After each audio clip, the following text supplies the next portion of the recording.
Misalnya hari ini Apin meninggal. Misalnya ini contoh, misalnya Apin meninggal hari ini. Apin yakin tidak Apin masuk surga? Kenapa Apin tidak yakin Apin tidak masuk surga? Kenapa?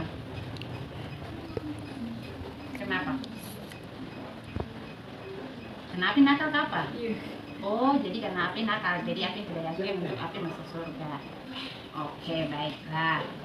Nah, karena Apin tidak yakin Apin mau masuk surga, mau tidak ada cerita tentang surga? Mau toh? Nah, misalnya nih, suatu ketika Apin sudah meninggal dan ketika Apin mau berdiri di depan pintu surga, terus surga Tuhan bilang sama Apin begini, kenapa saya harus kasih kau masuk di dalam pintu surga? Misalnya nih, Apin sudah lakukan hal-hal yang baik dan benar, dan Apin yakin nih Apin akan masuk surga. Lalu ketika Apin sudah pas di depan pintu, mau masuk ini biasa kan Tuhan bertanya dulu.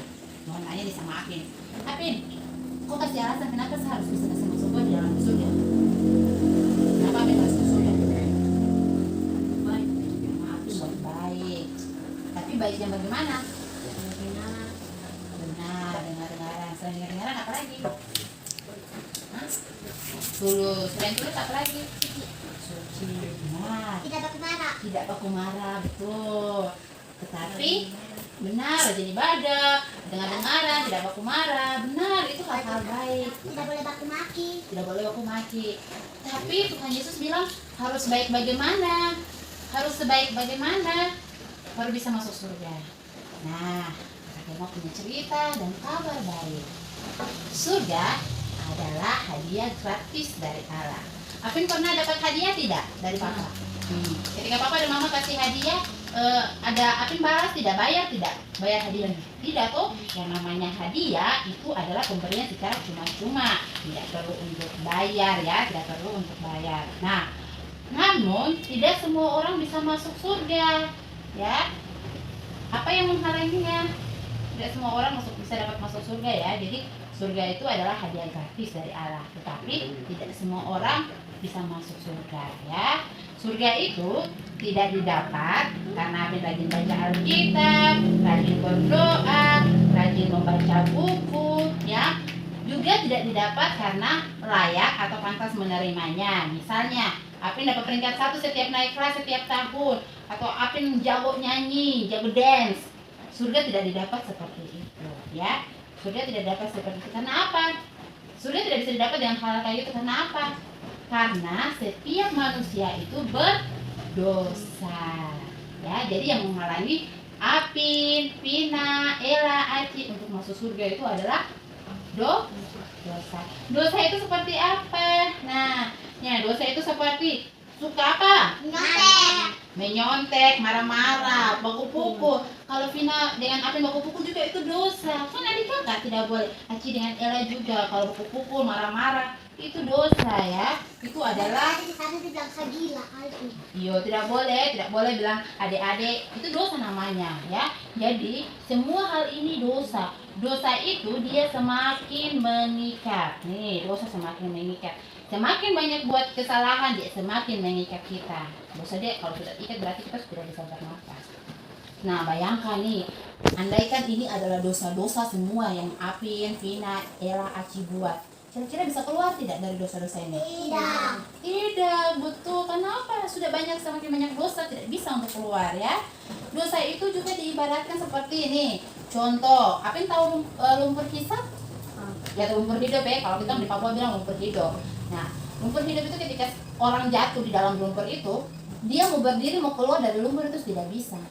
Biar dia mau cigidep rambut sampai botak, mau teriak model apapun, semakin dia teriak dia akan semakin masuk. Nah, dosa itu diibaratkan lumpur ini. Jadi ketika kita berbuat satu kali dosa, tetap kita akan ada di dalam dosa itu, ya. Nah, kadang juga kita berpikir begini, kita mau hidup ini seperti timbangan. Biasa buat dosa banyak, tapi kalau saya buat satu kebaikan pasti nanti saya masuk surga. Tidak, surga tidak didapat seperti itu. Bukan karena, tadi sama Ki Ella, habis ini saya sapu dalam rumah, karena saya prepare rumah, saya sebuat baik, tetap nanti harus surga. Tidak. Yang namanya dosa, meskipun satu, tetap dikatakan dosa. Kenapa seperti itu? Karena Tuhan mau kita harus sempurna. Coba bayangkan ketika di sekolah, Alvin dapat nilai 1, itu sempurna kan tidak? Tidak. Nilai sempurnanya berapa? 100 ya, sama seperti Tuhan mau Ella, Vina, Aci, Alvin harus sempurna. Artinya tidak ada satupun dosa atau kesalahan yang dibuat. Jadi ingat-ingat, kalau Vina, Ella, Aci, Alvin kemarin saya sudah buat satu dosa, berarti Tuhan sudah rasa punya dosa, tidak bisa masuk pintu surga ya. Nah, katanya punya sebuah ilustrasi. Biasanya Natal kita bikin kue toh.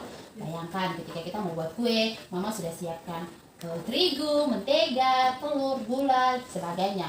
Lalu ketika mama buat kue, terus kasih masuk pecahkan 9 butir telur. Lalu telur yang terakhir 10 ini busuk masuk di dalam adonan kue tersebut. Kira-kira jadi tidak dipanggang? Kuenya bisa.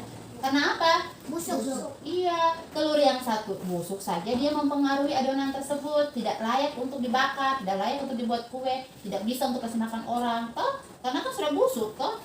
Sama halnya satu telur busuk itu diibaratkan dosa kita ya. Meskipun 9 itu kebaikan, tapi namanya satu saja kesalahan tetap dikatakan dosa. Nah, dosa itu dikatakan dosa. Lalu bagaimana caranya supaya kita bisa keluar dari dosa itu? Bagaimana caranya supaya kita tidak hidup dalam dosa? Nah, mari kita lihat cara Allah bekerja. Allah itu bukan seperti kakek-kakek atau opa. Siapa di sini yang punya opa? Ada. Oh, Angel ya yang punya opa. Sudah pernah lihat toh, kalau Angel dia salah, tetap opa bela dia. Karena opa sayang, ya, opa mengasihi. Sama seperti hal anak ini. Anak ini dia sangat nakal, dia pukul temannya, dia maki-maki temannya. Tapi ketika dia sampai di rumah, kakeknya tidak menghukum dia atau opanya tidak hukum dia. Opanya malah sayang-sayang dia, padahal dia jahat toh. Iya, dia jahat. Nah, Allah itu juga bukan seperti Pak Polisi. Ketika kita salah parkir, kita ditilang tanpa dihukum, tanpa mengasihi, ya. Lalu yang benar itu Allah itu seperti apa Kakak tolong minggir dulu Ibu. Ini Ibu punya ini. Oke. Jadi yang benar Allah itu seperti apa? Nah, Allah itu adalah kasih dan adil. Kasih, Allah yang kasih artinya Allah yang mengasihi tapi tidak menghukum. Allah yang adil artinya Allah yang menghukum tapi tidak mengasihi. Nah, jadi dosa itu sama dengan maut. Maut berarti neraka. Mau hidup dalam neraka tidak? Iya, tidak boleh hidup dalam neraka. Kita harus hidup di surga. Nah, sekarang kita lihat ada masalah toh, bagaimana kasih dan adil bersatu. Lihat nih contohnya, kakak ini dia tak sayang cucunya, dia tidak mau hukum cucunya. Sedangkan Pak Polisi bilang dia salah, harus dihukum. Bagaimana caranya sehingga kedua ini bisa dapat dipersatukan? Bagaimana caranya? Kakak Tel punya sebuah cerita. Ini pada suatu hari ada seorang jenderal namanya Jenderal Samila. Jenderal ini terkenal dengan jenderal yang baik hati, bijaksana dan sangat taat. Suatu ketika persediaan bahan makanan jenderal tersebut dicuri orang. Lalu datanglah pengawalnya dan berkata begini, "Jenderal, bahan makanan kita dicuri orang." Terus jenderal bilang begini, "Cari itu pencuri sampai ketemu. Kalau sudah dapat pencurinya, dia akan dibawa ke depan banyak orang dan dicambuk sebanyak 50 kali." Ada yang sudah pernah dicambuk belum? Belum. Yang pernah dipukul sama papa dengan mama dan rotan? Sudah ya? Sudah? Sakit tidak? Sakit. Saya dipukul berapa kali? 1 kali toh? Belum pernah. Oh, belum pernah. Angel sudah sering ya mama pukul 1 kali, 2 kali, 3 kali juga sering. Nah, lalu hari berganti hari kemudian tertangkaplah si pencuri tersebut. Lalu pengawalnya bawa ke jenderal tersebut, bilang, "Jenderal, ini adalah pencurinya." Jenderal bilang, "Oke, bawa dia di depan masyarakat umum, nanti saya ke situ." Ketika jenderal ini dia sampai di sana, dia buka itu tutupan yang orang tutup pencuri. Ternyata apa tahu? Ibunya. Ternyata ibunya yang pencuri itu barang. Aduh, jenderal dia langsung galau. Dia bilang begini, "Ini bagaimana caranya ya? Bagaimana caranya? Saya punya mama ini. Kalau saya hukum dia, saya anak durhaka. Tapi kalau saya bela mama saya, berarti saya tidak adil. Hukum tetaplah hukum." Lalu bagaimana ya?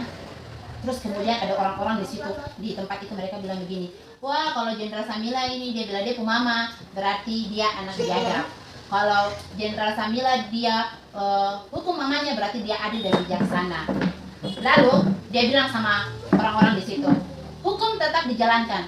Cambuk pencuri ini sebanyak 50 kali. Lalu dalam hitungan ketiga, pas ketika mau dicambuk ini, jadi sudah hitung.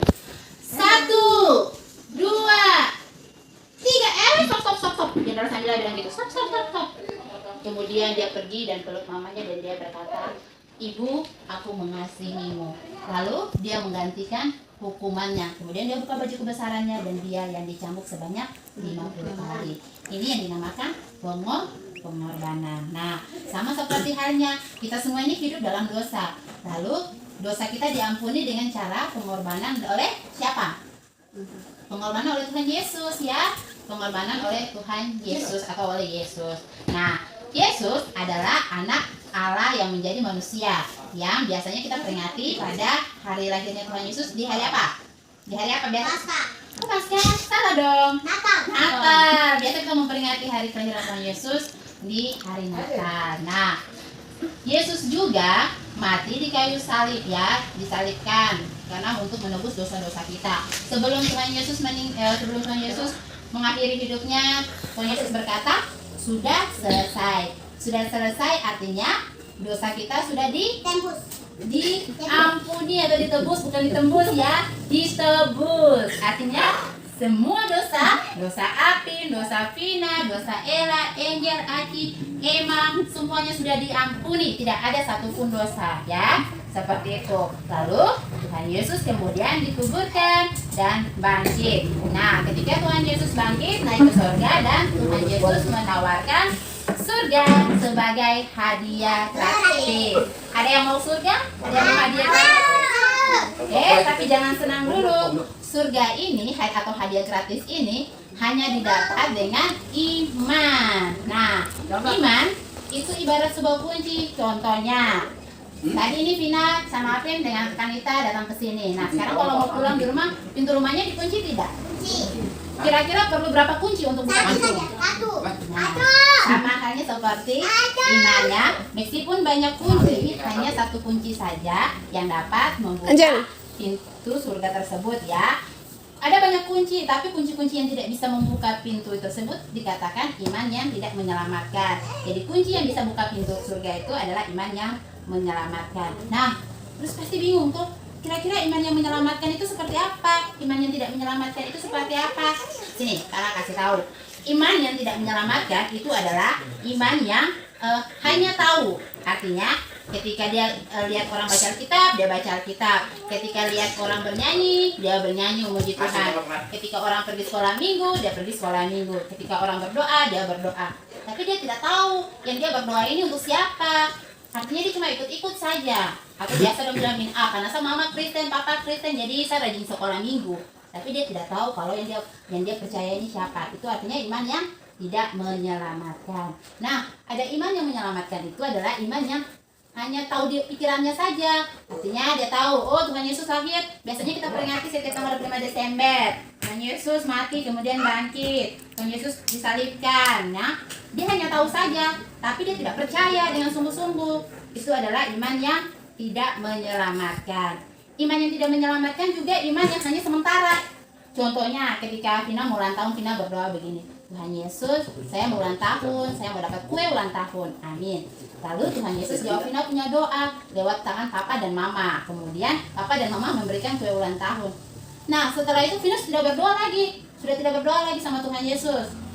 Itu adalah iman yang tidak menyelamatkan. Terus iman yang menyelamatkan itu seperti apa ya?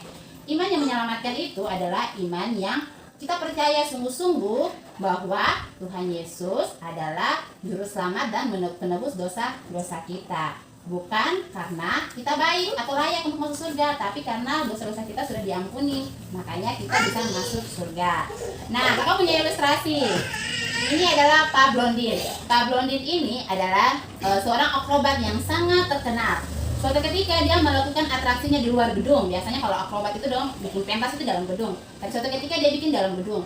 Dia pasang tali dari bukit yang satu ke bukit sebelah. Di tengah-tengahnya jurangnya. Kemudian MC-nya bilang begini, percaya tidak penonton, percaya tidak kalau Pak Blondin bisa melewati tali ini sambil membawa segerobak pasir. Terus ada yang bilang percaya. Ada yang bilang begini, Pak Aceh, kau sabar dulu, ini di luar, angin tiup kau jatuh. Ada yang bilang percaya, langsung MC-nya bilang, oke, kita lihat Pak Blondin aksinya. Kemudian dia dorong gerobak yang ada pasirnya, lalu dia menyeberangi tali tersebut dan akhirnya apa yang terjadi? Dia sampai. Kemudian penonton tepuk tangan, wow, Pak Blondin hebat, Pak Blondin jago. Lalu MC-nya bilang lagi, oke, atraksi kedua. Ada percaya tidak kalau di atas tumpukan pasir ini kita ganti dengan seorang manusia? Ada yang bilang begini, percaya kan tadi yang sudah lihat, oh pasir saja bisa, berarti kalau ada orang duduk di dalam juga bisa. Percaya. Langsung gini MC-nya bilang, oke, kalau percaya kira-kira siapa yang mau duduk di dalam gerobak ini? Semuanya diam, tidak ada yang mau. Kenapa? Mereka takut kalau tiba-tiba jatuh, bagaimana? Ini manusia yang di atas. Ayo, siapa mau? Terus MC-nya arahkan lagi tanya, tadi kan kau bilang percaya toh, sama penontonnya. Tadi kau bilang percaya toh, ayo sudah kau yang duduk di situ. Terus orang tersebut dia bilang begini, betul saya percaya, tapi saya tidak mau duduk di situ, saya juga takut nanti jatuh. Ayo siapa lagi yang mau? Tiba-tiba ada seorang anak kecil dan dia bilang saya mau. Oke, dia akhirnya duduk di situ dan dibawa sama Pak Blondin menyeberangi tali tersebut hingga mereka akhirnya apa? Sampai ke jurang sebelah atau ke sebelahnya. Lalu orang-orang tepuk tangan, penonton tepuk tangan dan bersorak-sorai dan mereka bilang, Pak Blondin hebat.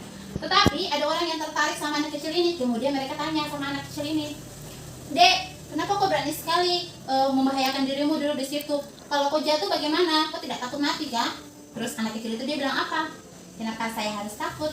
Pak Blondin kan bapaknya saya, jadi tidak mungkin ya Pak Blondin menjatuhkan dia karena anaknya sendiri yang di situ. Nah, dari cerita ini ternyata penonton-penonton itu adalah ciri-ciri dari iman yang tidak menyelamatkan. Artinya ya hanya percaya saja. Sedangkan anak kecil ini dia percaya dan dia mengandalkan. Itu adalah contoh iman yang menyelamatkan. Apakah kamu sudah mengerti? Ya, kalau sudah mengerti berarti mau masuk surga kan? Mau terima hadiah surga tersebut? Nah, berarti kalau sudah mengerti dan mau menerima hadiah surga tersebut, berarti kita harus meninggalkan dosa-dosa kita ya. Kita harus hidup baru. Kita harus mengasihi Tuhan Yesus, mencintai Tuhan Yesus, dan yang paling penting kita menempatkan Tuhan Yesus di dalam hati kita. Jadi bukan cuma hanya di pikiran, bukan cuma di mulut, tapi di hati juga ya. Nah, setelah itu kita bertobat dan kita meninggalkan apa? Dosa. Meninggalkan dosa kita. Nah, kalau sudah meninggalkan dosa, berarti kita sudah siap menjadi anak-anak Tuhan. Karena sudah meninggalkan dosa kita mau berdoa. Kita mau berdoa minta terima kasih sama Tuhan Yesus. Nanti Kakak Telma berdoa, yang lainnya mengikuti ya. Oke, kita berdoa. Tuhan Yesus, saya mengaku, saya berdosa. Saya tidak layak masuk di dalam surgamu.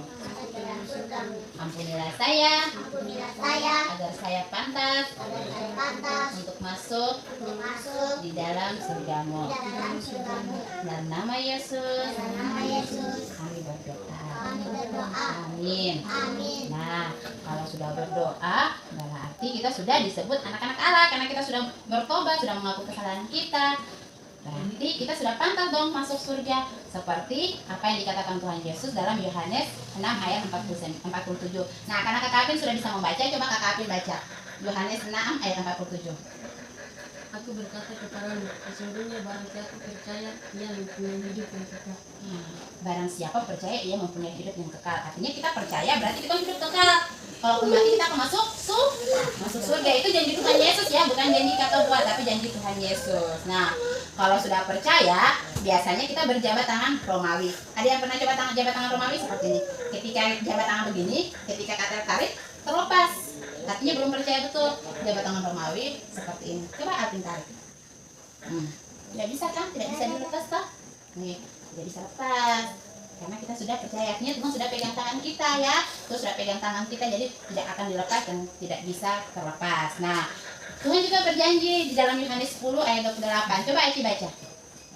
Aku memberikan hidup yang kekal kepada mereka, dan mereka pasti tidak akan binasa sampai selama-lamanya, dan seseorang pun tidak akan merebut engkau dari tanganku. Iya, Tuhan Yesus berjanji akan memberikan hidup yang kekal kepada mereka. Nah, kalau sudah semuanya berarti Tuhan mau kita bertumbuh. Kalau Tuhan mau kita bertumbuh itu berarti kita harus apa? Rajin apa? Berdoa, baca Alkitab, rajin belajar. Ini semua adalah ungkapan syukur. Kita berterima kasih sama Tuhan Yesus karena Tuhan Yesus sudah mengampuni dosa-dosa kita. Kita sudah diselamatkan. Nah, kalau sudah diselamatkan kita harus tetap bertumbuh ya. Bertumbuh berarti belajar firman Tuhan, bersaksi, bernyanyi, berdoa. Ingat ya, berarti harus apa?